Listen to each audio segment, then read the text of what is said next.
shoulder and that full guard. He opens up like he's going to scissor sweep right, and we hit the weave pass. But let's say, for whatever reason, I don't want to stay on the ground here. I want to come up a little bit, and I'm going to work standing. So Gavin goes to open up here. Boom. I'm going to go knee up in the center line. Now, I'm generally going to always put my left leg up in that center because I like to come up and have my right foot back because that's generally going to be the way I pass. As I'm in here, my hands are going to come either to the inside of the pants, or for you uncivilized folk, it's going to cup the top of the knees. And I'm going to come up and stand here, standing over the top of Gavin. Now I'm going to make gi grips because I'm civilized and choke people with collars. Here. Now, we're going to work what's called the bullfighter or Terreno pass. So we're here, I'm going to shuffle one way, shuffle the other. Because as I'm doing this, what I'm trying to do, like a bullfighter, which way am I going? Which way am I going? You don't know. So as I'm shuffling to back and forth, Gavin's going to be adjusting, reaching, trying to do different things, right? All I'm trying to do is keep good posture and almost a wrestling stance. For those of you who have wrestled, literally we're in a stance here. So I'm not straight-legged, bending over at the back, and I'm not squatted. Bent knees, strong back, here. So I can rest and move here. Once we're here, all we're going to do, push his legs to one side, step our other foot as close to the hip as we can get. Literally, I almost want my foot over under the small of his back where his belt is. So we're here, we're in the full guard, right? Gavin opens, I don't appreciate that. I come here, and I come up. I make that decision pretty quickly, guys. So if I'm here and Gavin opens his guard and I just don't respond, congrats, you're getting swept. You have to decide one way or the other. Am I staying low, passing, and controlling legs? Am I coming up? That's a decision you have to make for yourself. We're all going to play different games. I'm going to go out on a limb here and say Daniel's probably coming up to his feet and he likes to pass, moving on his feet. Where guys like Gavin and Jeremy are going to stay a little bit lower. They're going to keep a little more contact. It's a game time decision. It's more your style, but this week we're working some standing stuff. So I'm here. I'm going to come up. Shuffling one way or the other. All we're going to do, feet to one side, step our foot next to his hip. As soon as that foot gets to the hip, I'm dropping my knee on his chest. My inside hand comes off and either posts on the shoulder or grabs his collar. Now I'm going to let Gavin put his foot down near his butt so that I can lean back and talk and take my weight off of him. When I step on knee on belly, this should be uncomfortable from the time I put my weight on him until I'm a generous enough soul to take it off. When I come here, my knee is driving across his belt line, my foot is tucked tight to his belt.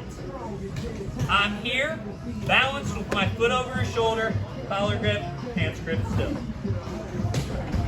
For those of you who play this in a tournament setting, 2 pass, 3 knee on belly.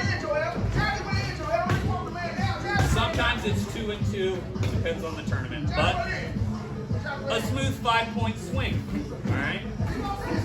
So I'm here, we're in the closed guard, Gavin opens. I don't like Gavin opening, so I set my grips, drive my knee in that center line. Come up into my stance, moving around. Because what I don't want to do is just stand here in front of Gavin. Because any good guy in jiu-jitsu is going to do one of 2 things, De La Hiva or spider. He's going to come in, start spider, lasso, all the unfuckery that I don't enjoy. So once I get here, I start moving and controlling these feet. Shuffle one way, shuffle the other. Back. In, weight on, here. Questions on that?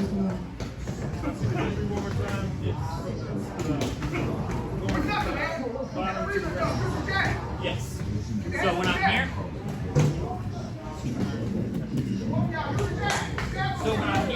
I bring this foot up and I'm tucking it right under his butt.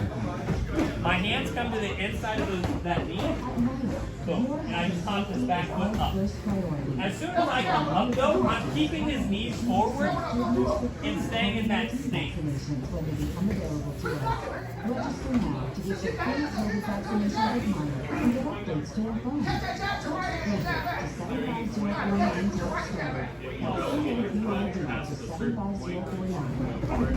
No, because if I'm here, I can stay up here for as long as I want.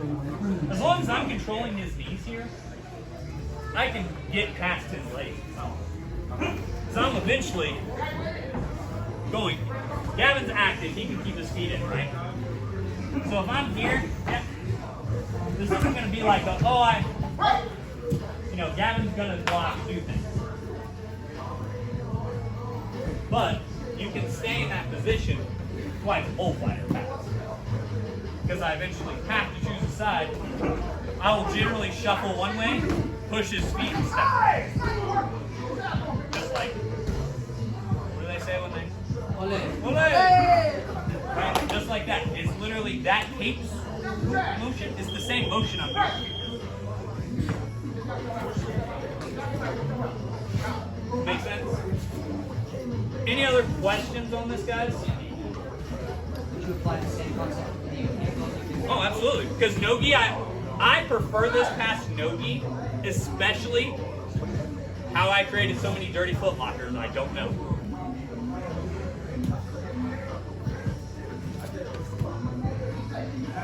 Works no-gi great.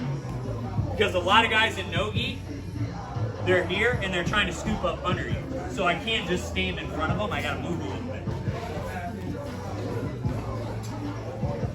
It's really fun to be Gavin tonight. So I just drop all my weight up for fun. Even if I go ankles here.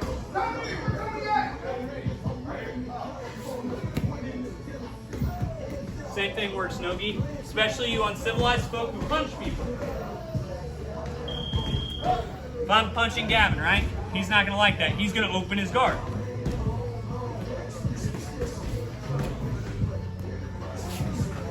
And then it is unnecessary roughness until a referee is polite enough to end this. Right? So this is one, like I've always said, guys, 90% of my game, outside of my collar chokes, very little of my game truly relies on a gi. Outside of the baseball bat, chokes, shit I should. Questions on this? Work on scuttling up, getting that motion down, and then stepping past the leg. Roller out. 1, 2, 3. Down, down. So, when I'm here on knee on belly, couple details. When I'm here, make sure you are tucking your foot tight to his hip. I don't care if you're going a little bit more aggressive with your knees or if you're going a little bit safer. Realize, guys, how your knee is positioned is how aggressive you want to be about your knee on belly. If it's straight across, you're being gentle and safe. The more towards his head you're pointed, the more aggressive your knee on belly is getting. So if I'm here, I'm pretty safe. If I'm here, it's a little easier for him to shrimp off, but all my weight's in his solar plexus. So it changes your weight distribution. Regardless where my knee is pointed in all this, tuck your foot tight to the hip. Because if I'm Colby here and I leave my foot hanging, realize foot locks are a part of the game. They will roll up under you and grab your feet. So if my foot's way out here, all Colby has to do is hook my ankle and send me back. Not great. So regardless where you're at as far as your knee position goes, tuck this heel tight. Your top hand, guys, couple good spots for it. Keeping that knee grip. I will come to a hip grip sometimes. Whether it's on the pajamas or not, I will either cup his hip or grab that little part of his pants right here. Right where his belt goes. Right there. Or I will just cup the hip. Top hand, collar, shoulder cap, or hip. Depending on the stance. The other thing, with your foot, I want your foot level with his shoulder, posted up. A lot of you guys are kind of leaving your foot foot way back here, it has to come up and close here. Because if it's way back here and pull me bucks, my weight's not on him. When I'm here and he bucks, my weight's on him on base. So you want it closer in? You put it farther out? Yeah, you don't want it way straight out here. Little in, right at shoulder. But then you like Where's he going? He pulls it to his head. The options of him pulling this foot in, not nearly as scary. So when I'm here, if he tries to pull that foot in,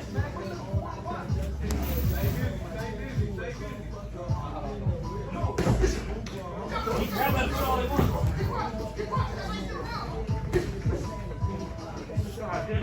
All right.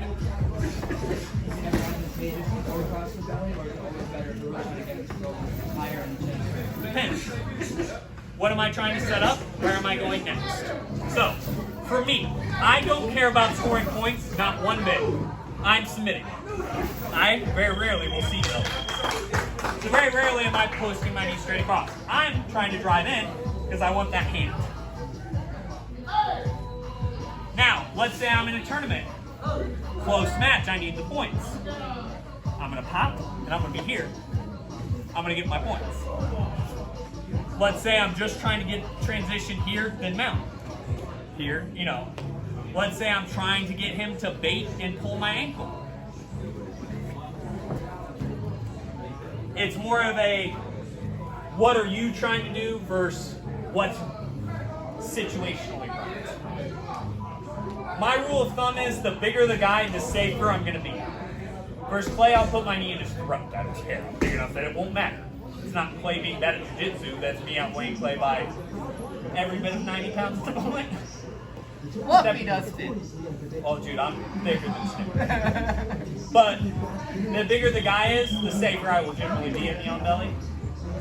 But it also depends on where I'm trying to go. If I'm trying to hit that close side arm bar, I'm going to cheat my knee up anyway because I don't care if you push because I'm trying to break your arm. It's going to be very situational.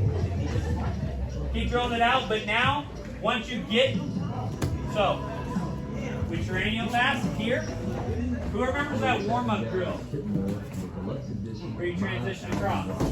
I want you guys adding that in there, right? So, we come up, we cranial pass, here, I come in. I settle into position, post both hands on the shoulders. I put my knees together on his chest, heels to butt, windshield wiper. For those of you who haven't seen the windshield wiper,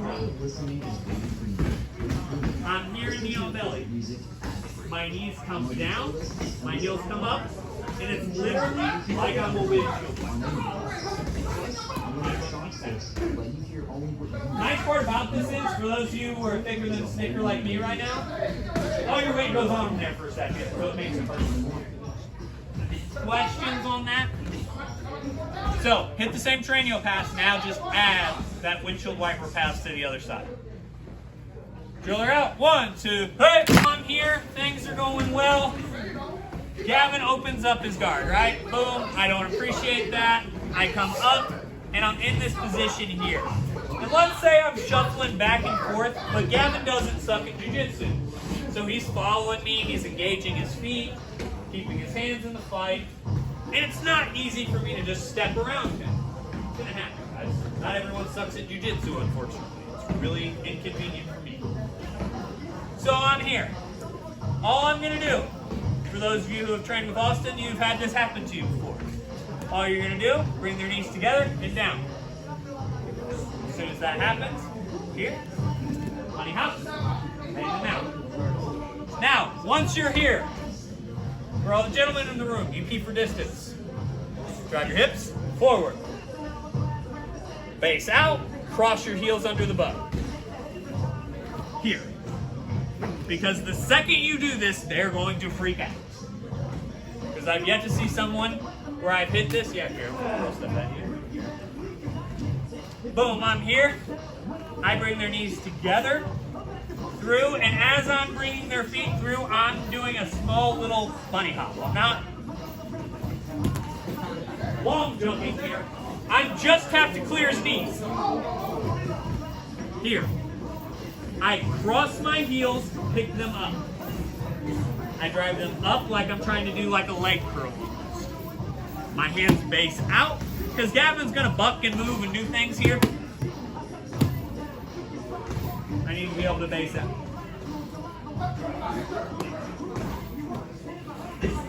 So I'm here. Gavin opens up, I grip, come into my stance. I'm moving around. Things aren't, I can't get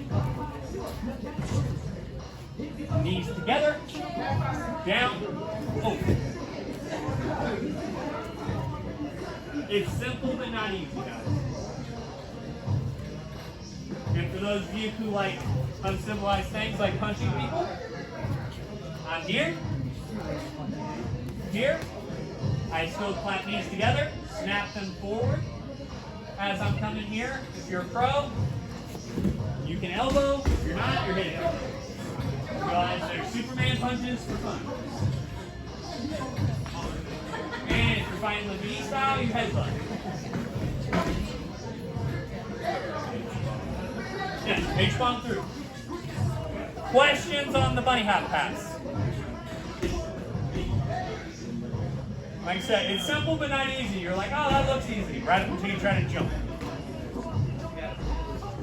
So, drill it out, let's give her a shot. For today, we're up, we're moving.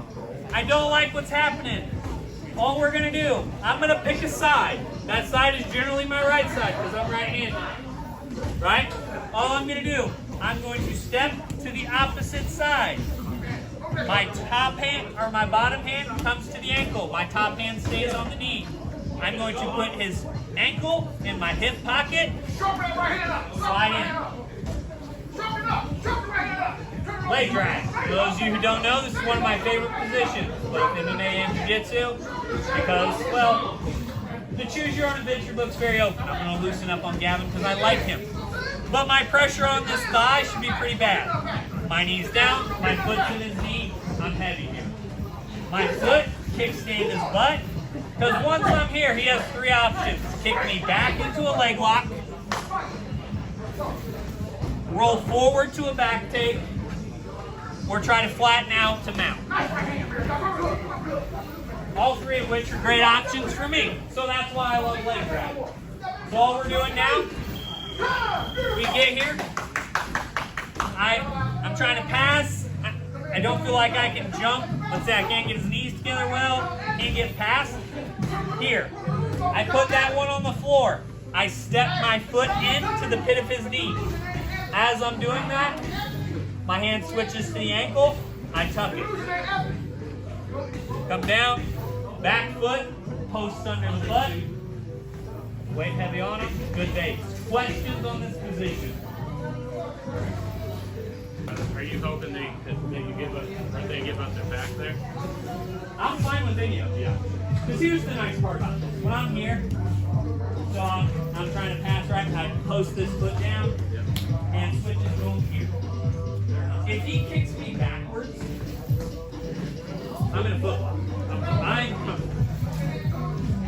Personally, yes, I do like to help people go to their back or take their back. I'll be cheap about it though. I'll put my top hand on their knee, their bottom hand on their belt. I'll help. Because then they'll try to go to turtle and I'll take their back hand. But realistically, regardless of which way they turn, they're wrong. Which is why I love leg drag. It's one of those positions where you're wrong regardless. So that's why I like to come here. But the big thing is you have to pick a side. Let's say I want to pass it to my left side. I shuffle right. Post, step, switch, drag,